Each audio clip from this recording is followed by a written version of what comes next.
What's up, guys? Amazing Spider-Man 2 is a movie I wanted to review quite a few years ago. It came out the year before I started my YouTube channel, but it's a movie that's always stayed with me for various reasons, which we're going to get into. But I find it so interesting that it is a movie that is often ridiculed and downright ripped to shreds sometimes. So I want you to hear me out on Amazing Spider-Man 2.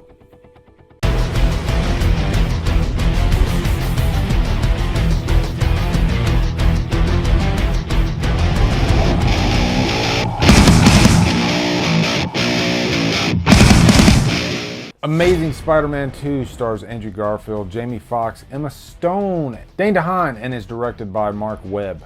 What is up, guys? I'm excited. I like reviewing comic book films, especially ones that I'm passionate about. First things first, I am a massive Spider-Man fan. He's my number 3, I think, behind the Hulk and Superman. I love the character immensely. But that's not to say that I'll go into every movie just completely elated. Not the case whatsoever. As a matter of fact, these last 2 Spider-Man movies, Homecoming and Far From Home, not that impressed, honestly. There's quite a few things that I don't like about those movies. That's for another review. But one movie that I really did like was Amazing Spider-Man 2. This is like the Best Buy exclusive. I think they called it like a Magna case or something like that, but I mean, it's just a gorgeous looking case. Look at that. Freaking Electro on the back, Spidey on the front, but man, it's a beautiful case. And it's actually really heavy. It's like one of the heaviest. It's like heavier than a normal steelbook. But anyway, let's get into the story of how this movie came to be, because we remember Sam Raimi did the original Spider-Man trilogy. I really love Spider-Man 2. I like Tobey Maguire as Spider-Man. I would say he's probably my favorite Peter Parker. But Andrew Garfield, I think, is highly underrated.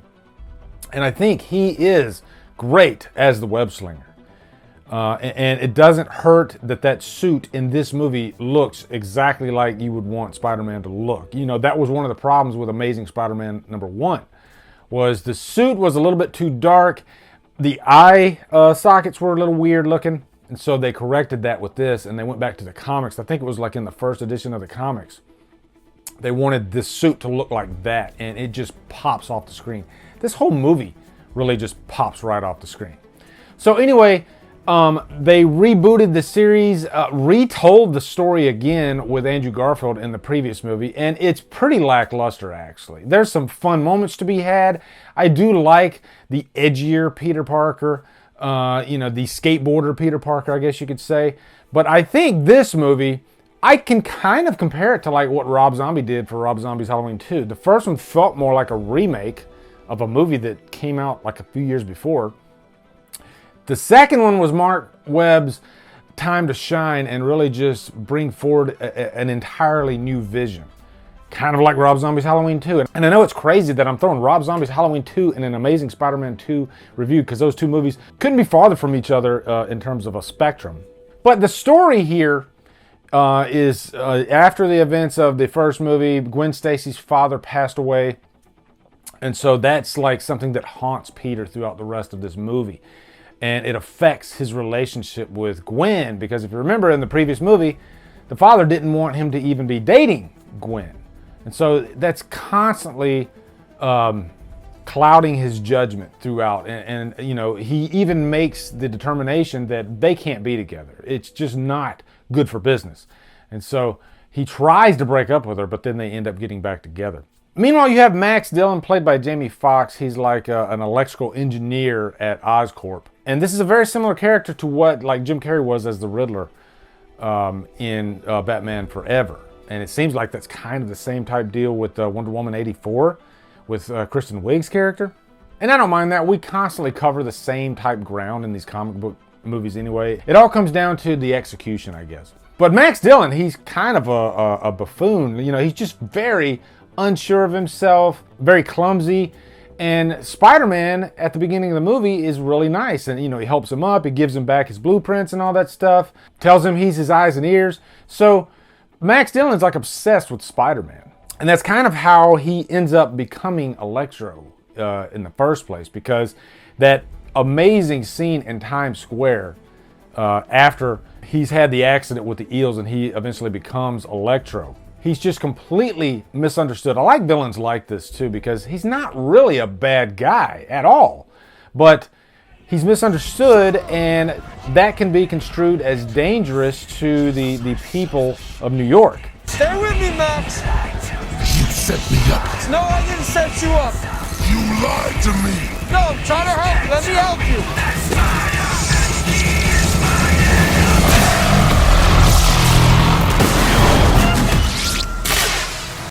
And so they see him as a threat, and he has these powers that are just beyond belief. He kind of reminds me of like Dr. Manhattan a little bit.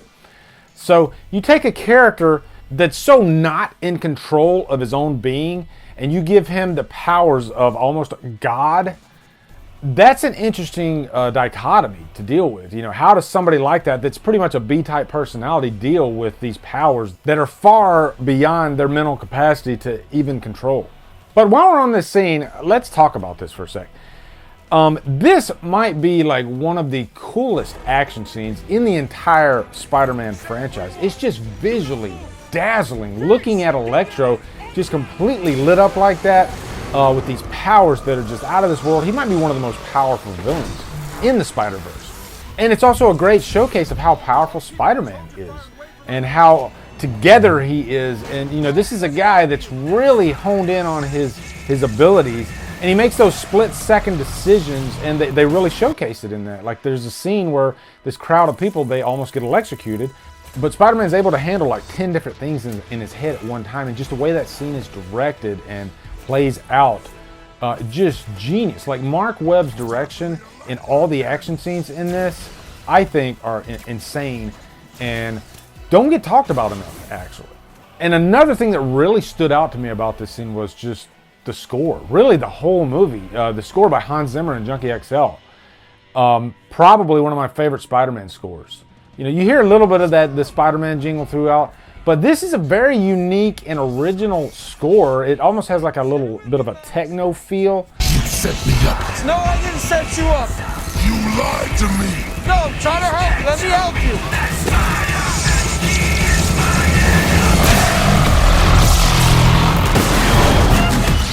But it's probably one of the most pulse-pounding scores I've ever heard in a comic book film. And that's one thing that just leaped out at me with this watch. So then let's jump over to Harry Osborn, okay? It's tough to fill the shoes of what James Franco was able to do with the character in the Raimi trilogy.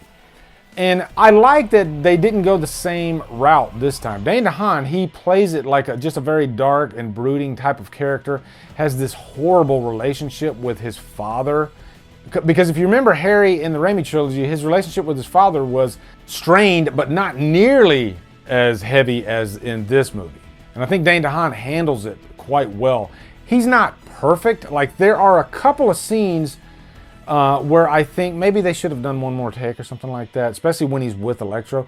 But then, on the other hand, there's a couple scenes where I'm like, damn, he nailed that. Like the scene where he first meets Electro and he's just telling him, I need you. Throughout this whole movie, yes, I need you. You are my only chance that I have at surviving. You need me. Yes, I need you. I need you, please, please. Max is completely heartbroken because nobody needs him. You know, he's always the guy that's picked on, that's, you know, pushed aside. And here you got the CEO of Oscorp coming to you and saying, I need you. You know, I always say this, you're my only hope, Obi-Wan. Yeah, and so that's reassuring to Max. But one of the complaints I hear about this movie too is how it felt tacked on at the end, the Green Goblin sequence, and it was often compared to like what happened at the end of Spider-Man 3 with Venom. I sort of agree, but I mostly don't agree. I actually think he was handled quite well. I don't think he has to become Green Goblin in the beginning or the middle of the movie. I think it's fine for a villain to become, you know, fully fleshed out at the end of the movie. I like that they spent most of the time as just the human version of Harry, and then he gets sick. It makes sense too, because a big plot point here is he needed Peter's blood.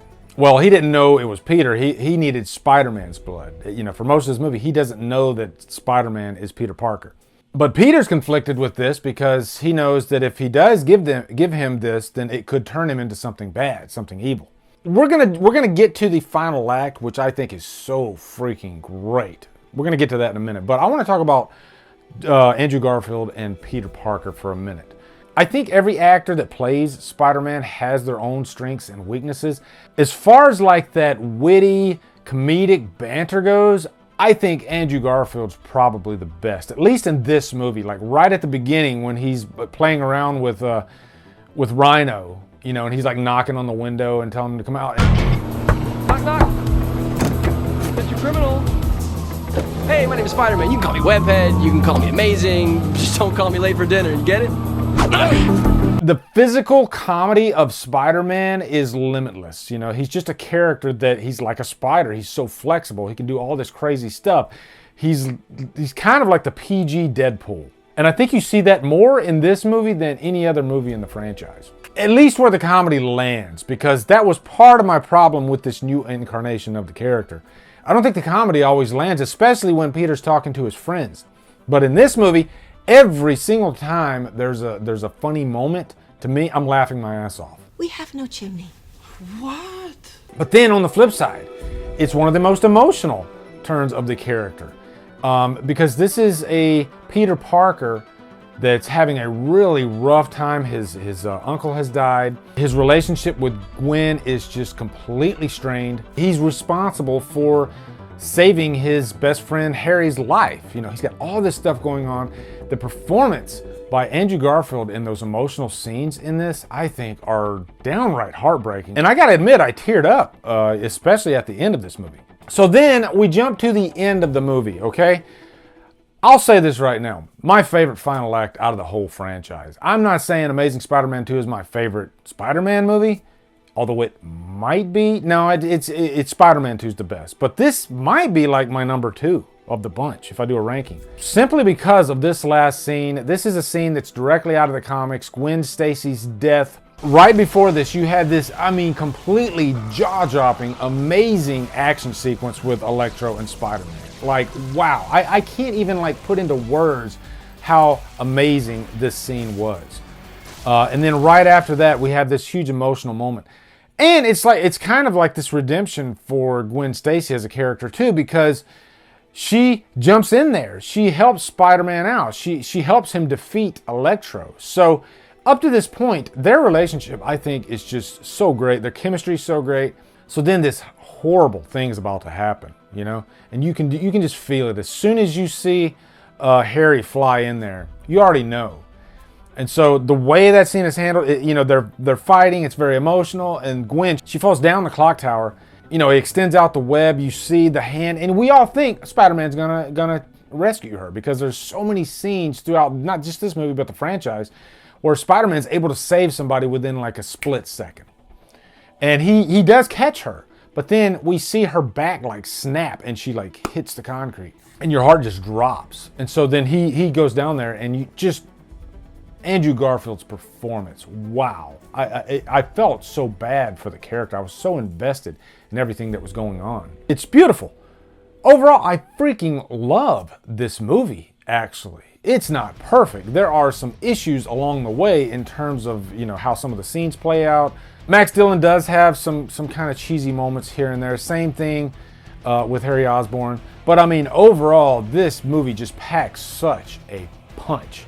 Rhino is kind of misused. I mean, he's pretty much the bookend of the movie. Okay, so now, let's get into why I think this movie wasn't as accepted. And I'm sure there's other reasons you're going to tell me in the comments, but here's what I think. Movie trailers. I think this is probably the most poorly handled movie trailer I have ever seen. Seriously. And I remember watching this trailer, and there's like a 4-minute trailer out there that pretty much gives you the entire movie beat by beat, and I think it even shows Gwen Stacy's death. They show you all the action scenes, all the emotional moments, just everything. I have never seen a trailer just so mishandled, and it's like Sony was so desperate to get this movie to the public.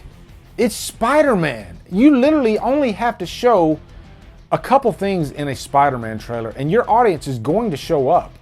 I think if this movie was handled marketing-wise in an acceptable fashion where, you know, you just get a few glimpses of the villains, Spider-Man just flying through New York, just stuff to not give away anything of the story, I think this movie would have been more accepted. I think people would have been more surprised by Gwen's death, and I think the emotional beats would have landed for people. But unfortunately, when everybody and their brother watched that trailer, and everybody and their brother watched that trailer, they went into this movie, they knew everything that was happening.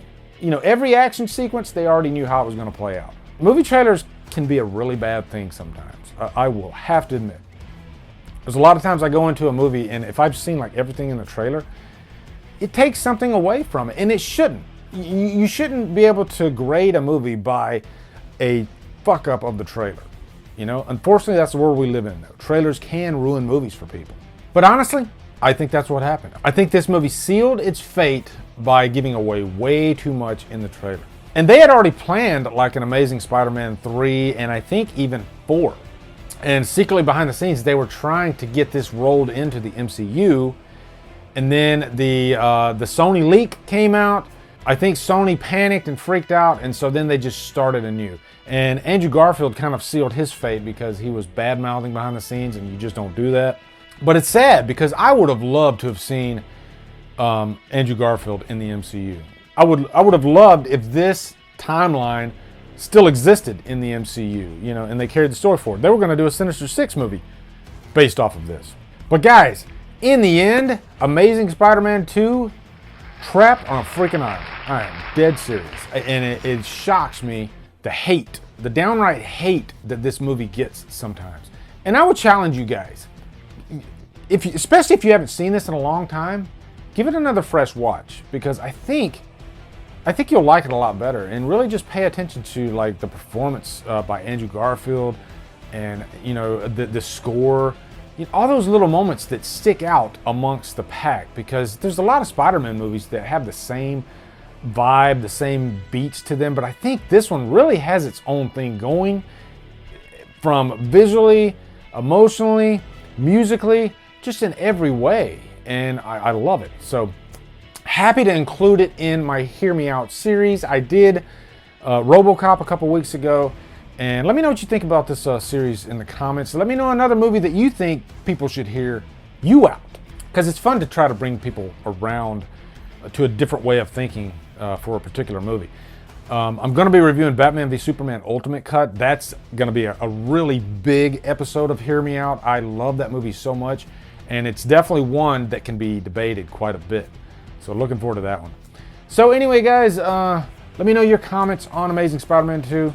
Also, be sure to come over to Killer Flicks, where we talk horror all day and every day, and on Fridays, we do Free For All Fridays. Follow me at Drumdums on all my socials. Anyway, guys, thank you so much for watching. Have a great day, and Drumdum out.